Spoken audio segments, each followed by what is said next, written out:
I never thought I'd be sharing my brother's story on the internet. But here we are. I'm Ryan, and I run a small bar in downtown Chicago. This is the story of how my brother Jason's perfect marriage crumbled like a house of cards. You know those stories where everything seems picture perfect on the surface? This is one of them. Jason was always the good brother. While I was mixing drinks and chasing dreams, he was climbing the corporate ladder at a top tech company. The kind of guy who color codes his closet and reads software documentation for fun. I remember the day he met Ashley like it was yesterday. It was at the Starbucks near his office. Jason, being his usual distracted self, was typing away on his laptop. He reached for his coffee without looking and knocked over someone else's drink. That someone was Ashley. Instead of getting angry, she laughed. "You owe me a Vinny caramel macchiato and your phone number," she said. Jason, who usually stumbled over his words around pretty girls, actually managed to smile. That's how it started. Ashley was everything Jason wasn't. She was spontaneous, outgoing, and lived her life like every moment needed to be Instagram worthy. Her marketing job meant she was always at the coolest events, always knew the trendiest spots, always had a story to tell. I'll admit, I was surprised when they hit it off. But opposites attract, right? Jason provided the stability she claimed to want, and she brought color to his black and white world. Their courtship was a whirlwind. Within 6 months, they were inseparable. Ashley's Instagram was filled with their perfect couple moments. Sunset picnics in Millennium Park, cozy brunches at hidden gems she discovered, weekend getaways to nearby cities. Even I had to admit they looked good together. Jason, in his pressed shirts and designer glasses. Ashley, with her perfectly styled hair and contagious smile. When Jason told me he was proposing after just 10 months, I was concerned. "Isn't this a bit fast?" I asked him one night at my bar. He just smiled that confident smile of his. "When you know," he said, nursing his craft beer. The proposal was exactly what you'd expect from my brother. Meticulously planned. He rented out the entire rooftop of their favorite restaurant, hired a photographer to capture the moment, even made sure the ring matched her favorite Instagram filter. Ashley said yes before he could finish his speech. The wedding was a social media dream. Ashley made sure every detail was Pinterest perfect, from the vintage photo booth to the handwritten place cards. Even their first dance went viral on her Instagram. They bought a beautiful brownstone in Lincoln Park, started talking about kids, adopted a golden retriever named Max. Everything seemed perfect. But you know what they say about things that seem too good to be true? The first year of their marriage was like a highlight reel.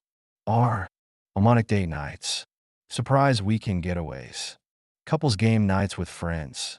Ashley's social media was a constant stream of hashtag blessed and hashtag husband goals. Then things started to change, subtly at first, so subtle that if Jason hadn't been my brother, I might have missed it.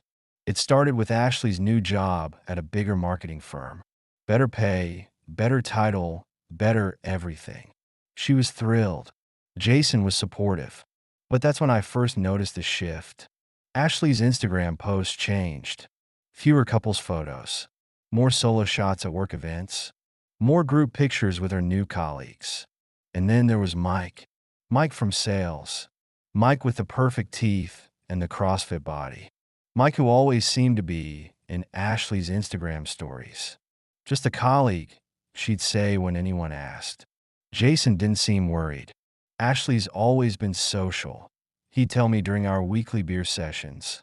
But I noticed how his eyes would linger on her phone when it buzzed. How he'd glance at her Instagram stories more frequently.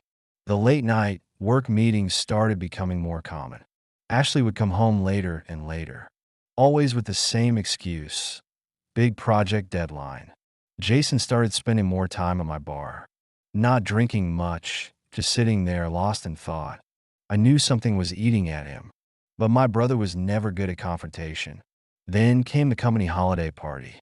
Ashley insisted Jason attend. "Everyone wants to meet you," she said. I remember because Jason called me right after. His voice was different, strained. "Something's not right, Ryan," he said. When I pressed him, he told me about Mike. How Ashley barely left his side all night. The inside jokes, the casual touches, the way they looked at each other when they thought no one was watching. "Maybe I'm overthinking it," Jason said. But we both knew he wasn't. The next few weeks were tense. Ashley was spending more time at work than ever. Her phone was permanently attached to her hand, always screened down when Jason was around.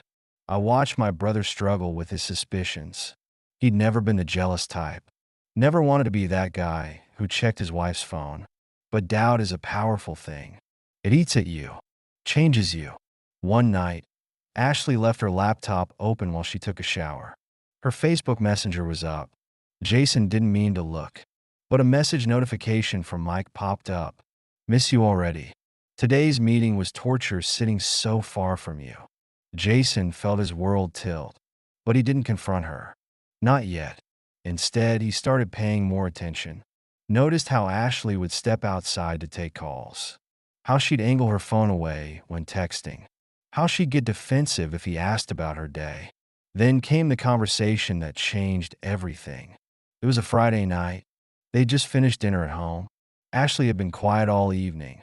"We need to talk," she said. Jason's heart dropped.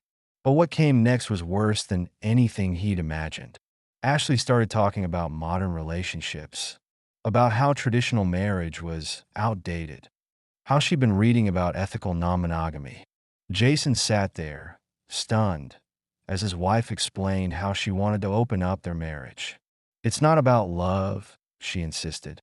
"I love you. This is just about exploration." Then she mentioned Mike, said they had a connection, that it was purely physical, that Jason could see other people too if he wanted. My brother, who'd always prided himself on his composure, felt physically sick. He called me the next morning, met me at my bar before opening hours. I'd never seen him look so lost. "She wants to sleep with Mike," he said flatly. "Says it won't change anything between us." I wanted to find Mike and introduce him to my baseball bat, but Jason needed his brother, not an avenger. "What are you going to do?" I asked. He ran his hands through his hair. I told her no, said it would end our marriage. And she said she'd drop it, that she was just thinking out loud. But we both knew better. The request itself had already changed everything. You can't unhear something like that. Can't unring that bell. The next few weeks were a strange dance. Ashley acted like nothing had happened. She was extra attentive, cooked Jason's favorite meals, initiated date nights, posted more couples' photos than ever. But her phone was still her constant companion, still always face down, still always with her, even in the bathroom. Jason tried to believe things could go back to normal, tried to forget about Mike, tried to trust his wife. But every buzz of her phone made his stomach clench. Every late meeting made him wonder. Every business dinner felt like a lie. And that's just the beginning of the story. The part where things still seemed salvageable, where hope still existed, where my brother still believed in his marriage. But life is a way of forcing truth to the surface. And sometimes, the truth is uglier than any suspicion. Sometimes, the truth changes everything. Jason didn't know it then, but his world was about to implode. And I was about to watch my brother face the hardest decision of his life. Because sometimes, loving someone means knowing when to let them go, even when they're still holding on, even when they're begging you to stay, even when every instinct tells you to believe their lies. But I'm getting ahead of myself. Let me tell you what happened next. How my brother discovered the truth. How his perfect marriage revealed itself to be nothing but a carefully constructed illusion. And how sometimes the hardest choices are the ones that set us free. It started with a text message, one that wasn't meant for Jason's eyes. Ashley had left her phone on the kitchen counter while she was in the shower. A notification lit up the screen.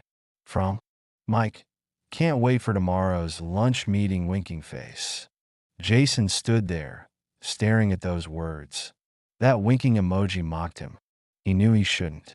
He'd never been the type to invade someone's privacy. But sometimes your gut screams louder than your principles. His hand shaking, he picked up her phone. Thank God she hadn't changed her password since she'd shared it with him months ago.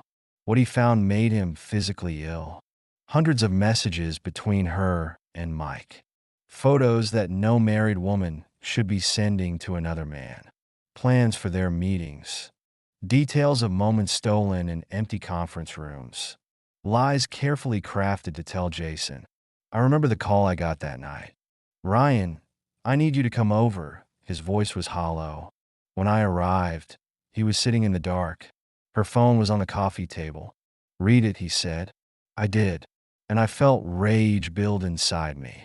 Not just at the betrayal, but at how they laughed about Jason in their messages. How they mocked his trust, called him naive, made fun of his boring lifestyle. My brother sat there, eerily calm.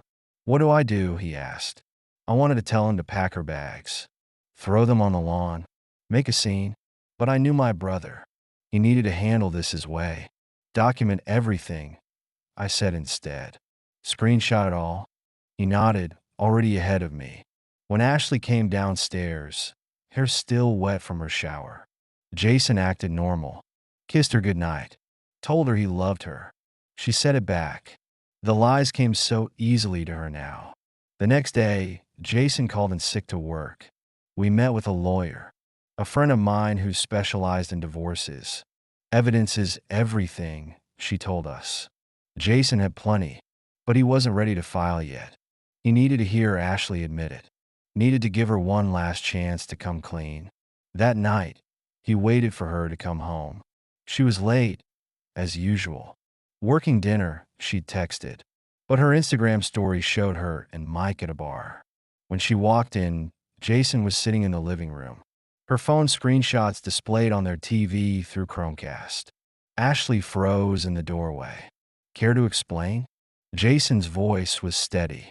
She tried to deny it at first, claimed the messages were taken out of context, said Mike was just a friend. But as Jason scrolled through message after message, photo after photo, her lies crumbled. Then something in her shifted. Fine, she snapped. You want the truth? What came next was worse than the cheating. She blamed Jason, said he was too predictable, too safe, said Mike made her feel alive. You're suffocating me with your perfect little life, she spat. Your scheduled date nights, your 5-year plans. Your idea of excitement is trying a new restaurant. Jason just sat there, taking it all. His silence seemed to infuriate her more. Say something, she demanded. I want a divorce, he said quietly. That's when the tears started. The begging. The promises to change. To cut off contact with Mike. To go to counseling. But Jason was done. I'd never been prouder of my little brother. He stood up, grabbed his pre-packed bag. I'll be at Ryan's, he said. My lawyer will contact you. Ashley followed him to the door, crying, pleading, promising it meant nothing. That Mike was just a mistake. Jason turned to her one last time. The mistake, he said, was making me believe you loved me. Then he walked out. That night, at my place, Jason finally broke down. Years of memories, shared dreams, all tainted now. How do you unknow something? He asked me. I didn't have an answer.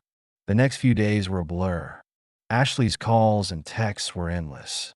She swung between remorse and rage. 1 minute begging for another chance, the next threatening to ruin him. She told their friends he was controlling, that he'd driven her to Mike, that he was throwing away their marriage over nothing. Some believed her, the same ones who liked all her perfect Instagram posts, who bought into her carefully curated life. But others saw through it, especially when Mike's girlfriend found out. Yes, Mike had a girlfriend. Ashley hadn't known. Or maybe she had and didn't care. Either way, the truth spread fast. Their perfect social media facade cracked. Reality seeped through. Jason moved in with me temporarily, above my bar, started therapy, began rebuilding his life. But Ashley wasn't done. She showed up at my bar one night, drunk, demanding to see Jason. "You're poisoning him against me," she screamed. I had to have her removed. She posted a long Instagram story after that about toxic family dynamics, about how I'd always been jealous of their relationship. Jason watched it all from a distance, his heart breaking all over again, not for what he'd lost, but for what he'd thought he had. The lawyers handled everything else: division of assets, the house, their shared accounts. Ashley fought over everything, not because she wanted the stuff, but because it was her last way to hold on, to punish Jason for walking away, for refusing to accept her version of love. Mike, meanwhile, had vanished from her life, ghosted her when things got messy, transferred to another office, left Ashley to deal with the fallout alone, just like Jason had suspected he would, because men like Mike don't stick around. They just destroy and disappear, leaving others to pick up the pieces. But this story isn't about Mike, or even about Ashley, really.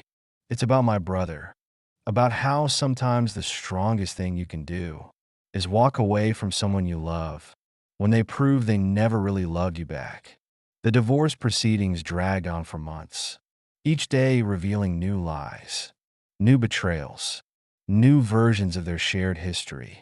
But Jason held firm, kept his dignity, refused to play her games, and slowly, day by day, he started to heal, to remember who he was before Ashley, to imagine a future without her. It wasn't easy. There were setbacks, nights when memories would hit hard, when doubt would creep in, but he had something Ashley never did: truth on his side. And sometimes, that's enough to keep you going, even when everything else falls apart. The divorce was finalized on a rainy Tuesday. Somehow, that felt appropriate. Jason and I sat in the courthouse, watching Ashley sign away the life she'd destroyed. She'd lost weight, dark circles under her eyes, her perfect Instagram aesthetic long forgotten. Reality has a way of stripping away pretense. She tried to catch Jason's eye one last time. He kept his gaze forward, steady, resolved. When it was over, she tried to follow him out. "Jason, please," her voice cracked. "We can still fix this." He finally turned to face her. "There's nothing left to fix," he said softly. "You made sure of that." Those were the last words he ever spoke to her. The next few months were about rebuilding. Jason threw himself into work, got a promotion, started traveling for business, found himself in Seattle for a project, fell in love with the city, the distance, the rain, the chance to start fresh. When he told me he was considering transferring there, I knew it was time to let him go.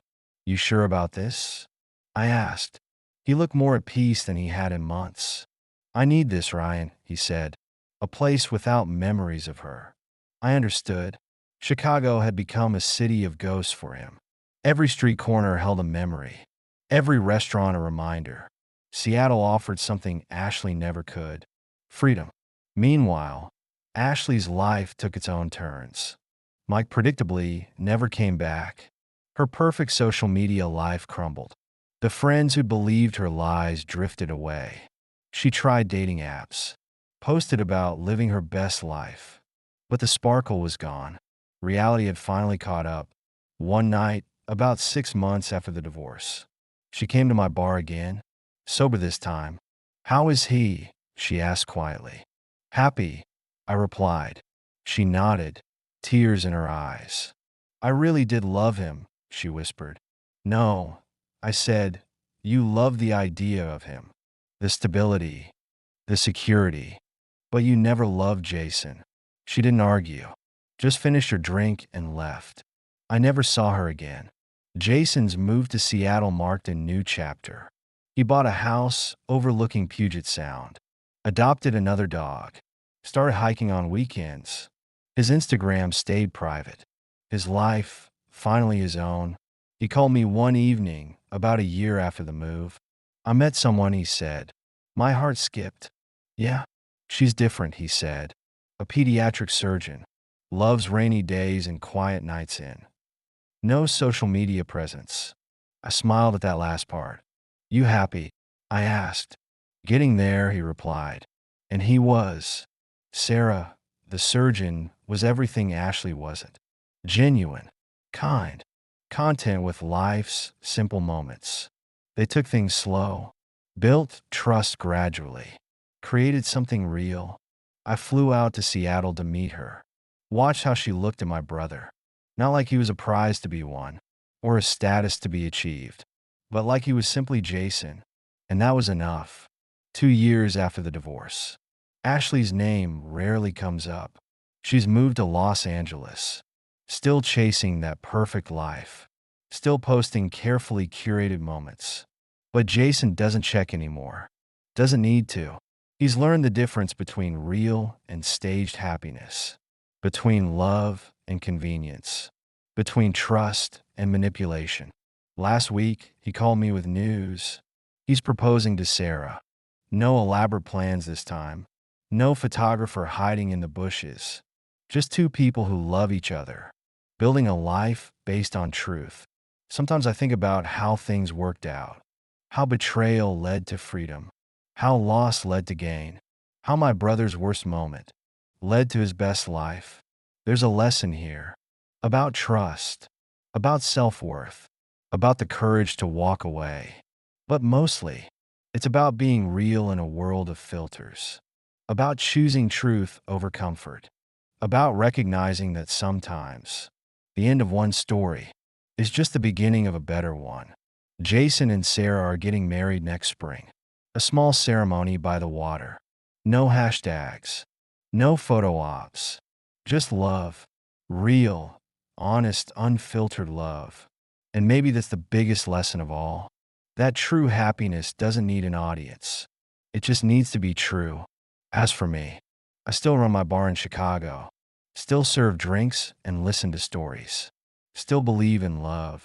But now I know that sometimes the best things in life are the ones that don't make it to social media. The quiet moments, the real smiles, the genuine connections. Jason taught me that through his pain, through his healing, through his journey back to himself. And if you're out there struggling with your own story, remember this. The truth always comes out. The pain always ends. And sometimes, the best thing that can happen to you is the thing you feared the most, because it sets you free to find what's real, to find what's true, to find yourself again. And in the end, that's what matters most.